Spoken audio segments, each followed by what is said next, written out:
மாண்புமிகு தமிழ்நாடு முதலமைச்சர் அண்ணன் தளபதி அவர்களின்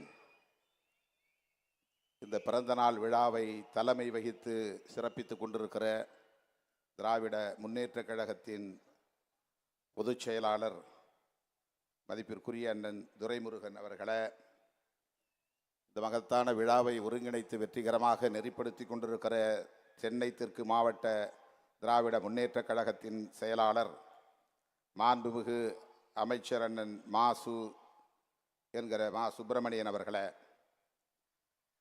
திராவிடர் கழகத்தின் தலைவர் தமிழர் தலைவர் ஐயா ஆசிரியர் அவர்கள் உள்ளிட்ட மேடையில் அமர்ந்திருக்கும் தலைவர் பெருமக்களே, அமைச்சர் பெருமக்களே, நாடாளுமன்ற சட்டமன்ற உறுப்பினர்களே, கண்ணு கெட்டிய தூரம் வரையில் திரண்டிருக்கிற கலைஞர் அவர்கள் மூட்டிவிட்ட நெருப்பை, சமூக நீதி நெருப்பை அணையாமல் பாதுகாக்க வேண்டும். முத்தமிழறிஞர் கலைஞரின் கனவை நனவாக்க வேண்டும். எல்லா நலமும் வலிமையும் பெற்று நீடூழி வாழ்க என்று விடுதலை சிறுத்தைகள் கட்சியின் சார்பில் மாண்புமிகு அண்ணன் அவர்களை நான் நெஞ்சார வாழ்த்துகிறேன். தமிழகத்திற்கு மட்டுமின்றி இந்தியாவிற்கே வழிகாட்டக்கூடிய ஆற்றல் வாய்ந்த தலைவராக விளங்குகிறார் அண்ணன் அவர்கள். 1969 முத்தமிழறிஞர் கலைஞர் அவர்கள் மத்திய மாநில அரசுகளுக்கிடையிலான உறவுகள் குறித்து ஆராய்வதற்காக PV ராஜமன்னார் குழுவை அமைத்து இந்தியா முழுவதும் ஒரு அரசியல் தாக்கத்தை ஏற்படுத்தினார். முத்தமிழறிஞர் கலைஞர் அவர்களுக்கு இருந்த பரந்துபட்ட பார்வை அனைவரையும் ஈர்த்தது. மாநில முதலமைச்சர்களுக்கு இருக்கிற வழக்கமான பார்வையை தாண்டி மாநில உரிமைகள் தொடர்பான விரிந்த பார்வையை கொண்டவராக விளங்கினார் முத்தமிழறிஞர் கலைஞர் அவர்கள். முதலாக 1969 அவர் நியமித்த PV ராஜமன்னார் குழு ஒன்றிய அரசுக்கும் மாநில அரசுக்கும் இடையிலான உறவுகளை மட்டுமின்றி மாநில உரிமைகள் குறித்து விரிவாக அறிக்கை தாக்கல் செய்ததை நாம் அறிவோம். அதைப்போல இன்றைக்கு மாண்புமிகு முதலமைச்சர் அண்ணன் தளபதி அவர்கள் இந்தியாவிலேயே வேறு எவரும் சிந்திக்காத நிலையில் முதலாக நாடாளுமன்ற தொகுதிகளுக்கான மறுவரையறை சுட்டிக்காட்டி தென்னிந்திய மாநிலங்கள் இதனால் பாதிக்கப்படும் என்கிற எச்சரிக்கையை விடுத்திருக்கிறார். இவரை தொடர்ந்து இன்றைக்கு கர்நாடக முதலமைச்சர் சித்தராமையா அவர்களும் இதர மாநில முதலமைச்சர்களும் பேசக்கூடிய ஒரு சூழல் உருவாகி இருக்கிறது. முத்தமிழறிஞர் கலைஞர் அவர்களைப் போல அகில இந்திய அளவில் அரசியல் தாக்கத்தை ஏற்படுத்தக்கூடிய ஆற்றல் வாய்ந்த தலைவராக விளங்கும் அண்ணன் அவர்கள் நீடூழி வாழ வேண்டும் என்று நான் மீண்டும் ஒருமுறை வாழ்த்த கடமைப்பட்டிருக்கிறேன். மாநில சுயாட்சிக்கு இங்கே பாதுகாப்பு இல்லை, மொழிக்கு பாதுகாப்பு இல்லை, மக்களுக்கு பாதுகாப்பு இல்லை, பன்மைத்துவத்திற்கு பாதுகாப்பு இல்லை, சிறுபான்மையினருக்கு பாதுகாப்பு இல்லை, ஒட்டுமொத்தத்தில் இந்திய அரசமைப்பு சட்டத்திற்கே பாதுகாப்பு இல்லை. இந்திய அரசமைப்பு சட்டத்தை பாதுகாக்கவும் இந்திய தேசத்தில் வாழக்கூடிய அனைத்து தேசிய இனங்களின் உரிமைகளை பாதுகாக்கவும் இன்றைக்கு முன்னெத்தியராக நின்று இயங்குகிற இயக்கம்தான் திராவிட முன்னேற்றக் கழகம். அதன் தளபதியாக இருந்து வழிநடத்தக்கூடிய ஒரு தலைவர் தான் நம்முடைய அண்ணன் அவர்கள். ஆகவேதான் இன்றைக்கு இந்த நாடாளுமன்ற தொகுதி வரையறை குறித்து அவர் எழுப்பியிருக்கிற கேள்வி தாக்கம் அகில இந்திய கவனத்தை தமிழகத்தை நோக்கி ஈர்த்திருக்கிறது. அண்ணன் அவர்கள் இதை இன்னும் தீவிரப்படுத்த வேண்டும். தென்னிந்திய மாநில முதலமைச்சர்களை எல்லாம் ஒருங்கிணைத்து இது குறித்து கலந்தாய்வு செய்ய வேண்டும். தென்னிந்திய அளவிலான மாநாட்டையும் நடத்த வேண்டும். நாடு என்கிற அடிப்படையிலே ஒருங்கிணைக்க பெற்றது. இன்றைக்கு மொழிவழி அடிப்படையிலே மாநிலங்கள் பிரிந்திருக்கிற சூழலில் தென்னிந்திய தேசிய இனங்களின் ஒருங்கிணைப்பு என்கிற அடிப்படையிலே அண்ணன் அவர்கள் தலைமை தாங்கி இதை வழிநடத்த வேண்டிய தேவை இருக்கிறது.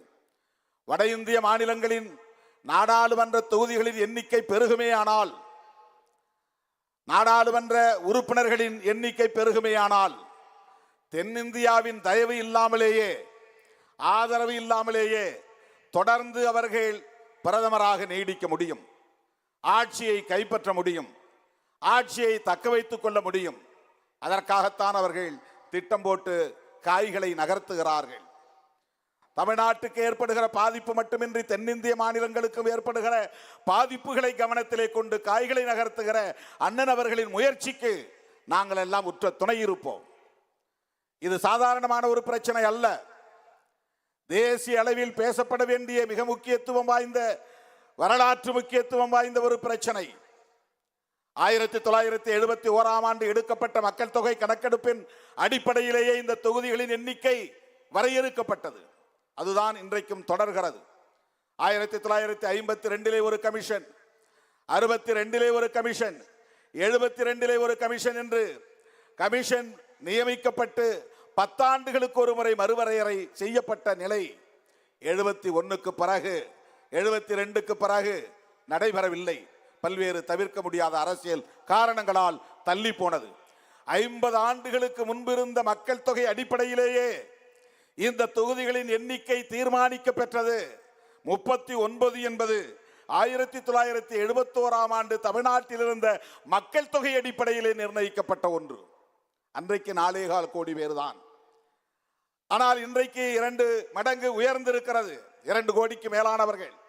இந்த நிலையிலே ஒரு நாடாளுமன்ற தொகுதியின் மொத்த வாக்காளர்கள் அன்றைக்கு 10 லட்சம் என்கிற கணக்கின் அடிப்படையில் வரையறுக்கப்பட்டது. இன்றைக்கு 15 லட்சத்தை தாண்டி விட்டது ஒவ்வொரு நாடாளுமன்ற தொகுதியின் வாக்காளர்களின் எண்ணிக்கை. மக்கள் தொகை என்பது வேறு. இப்படிப்பட்ட சூழலில் இந்த மறுவரையறை தேவைதான், நாம் மறுக்கவில்லை.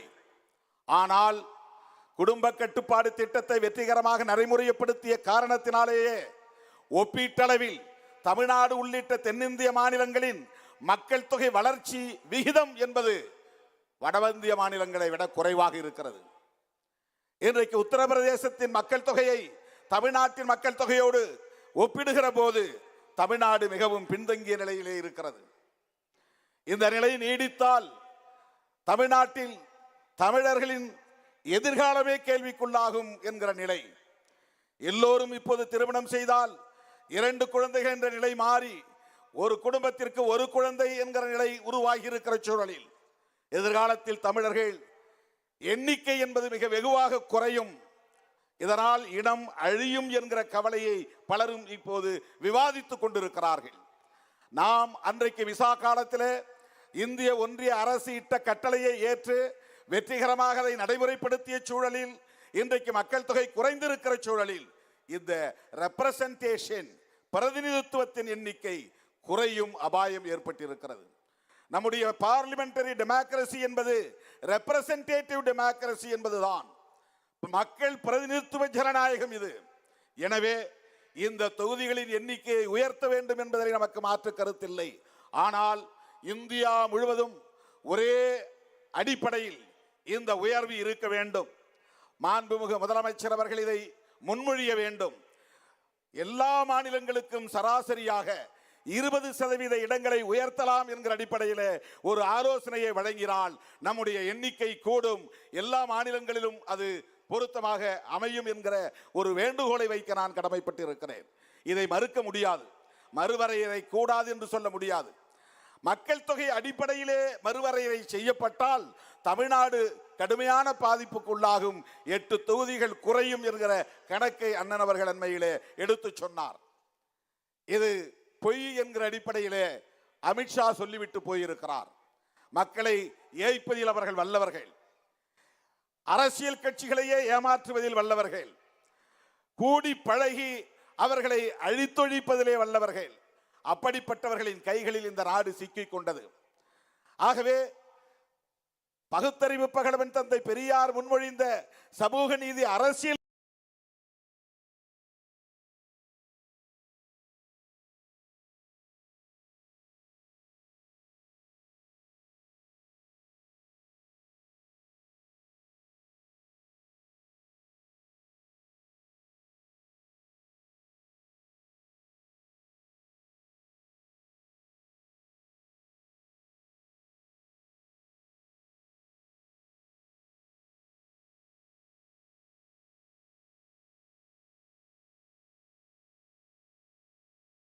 வேட்டு வைக்க முத்தமிழறிஞர் கலைஞர் அவர்களின் பாசறையில் வளர்ந்தவர்.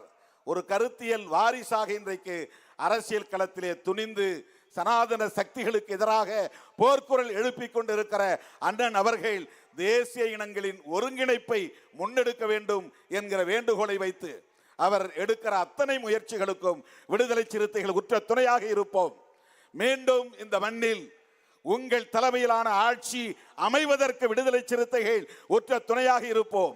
அப்போதுதான் பெரியாரின் கருத்தியலை பாதுகாக்க முடியும், புரட்சியாளர் அம்பேத்கரின் சிந்தனைகளை பாதுகாக்க முடியும், மாமேதை மார்க்ஸ் கண்ட கனவை நனவாக்க முடியும், உழைக்கும் மக்களின் நலன்களை பாதுகாக்க முடியும், ஒட்டுமொத்த தேசத்தையும் அரசமைப்பு சட்டத்தையும் பாதுகாக்க முடியும் என்று நம்புகிறோம். அந்த வகையிலே உங்களை நான் நெஞ்சார வாழ்த்துகிறேன். உங்களோடு என்றென்றைக்கும் விடுதலை சிறுத்தைகள் உற்ற துணையாக இருப்போம் என்பதை சொல்லி வாய்ப்புக்கு நன்றி கூறி முடிக்கிறேன். நன்றி, வணக்கம்.